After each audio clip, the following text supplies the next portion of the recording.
নমস্কার, তন্ত্রমন্ত্রে আপনাকে স্বাগত।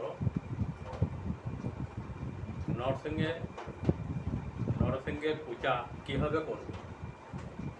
প্রত্যেক দিন যেভাবে আপনারা অন্যান্য দেবতার পূজা অর্চনা করেন, ঠিক সেইভাবেই নরসিংহের পূজা অর্চনা করবেন। প্রথমেতেই বিনিয়োগ করে নেবেন। ওম অশ্ব নৃসিংহ মধ্যস্ব ব্রহ্মা ঋষি অনুষ্ঠুপ ছন্দ সুরাসুর নমস্কৃত নৃসিংহ দেবতা সর্বাভীষ্ট সিদ্ধয়ে জপে বিনিয়োগ। এইভাবে প্রথমেতেই আপনি বিনিয়োগ করে নেবেন এবং আপনার মনের যাবতীয় কামনা সেটা ঠাকুরকে জানাবেন। পূজা মন্ত্র ওম নৃসিংহায় নমঃ। এই মন্ত্রটিও খুব কম করে 28 বার, তার থেকে বেশি পারলে আরও ভালো। আর জপ মন্ত্র ওম উগ্র বীরং মহাবিষ্ণু জ্বলন্তং সর্বত মুখম নৃসিংহ ভীষণং ভদ্রং মৃত্যু নমাম্যহম।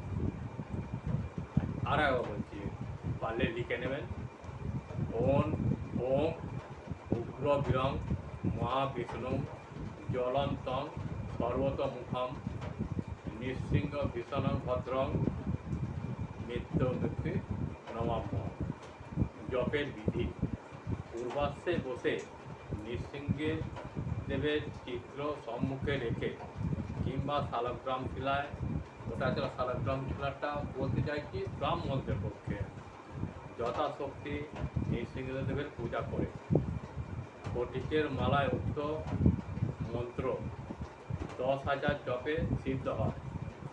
এই মন্ত্র প্রভাবে শত্রু দমন ও নাশ হয়। আজ আমাদের এই সমাজে প্রত্যেকটি লোকে এমন কোনো বাড়ি নেই বা ব্যক্তি নেই তার শত্রু নেই।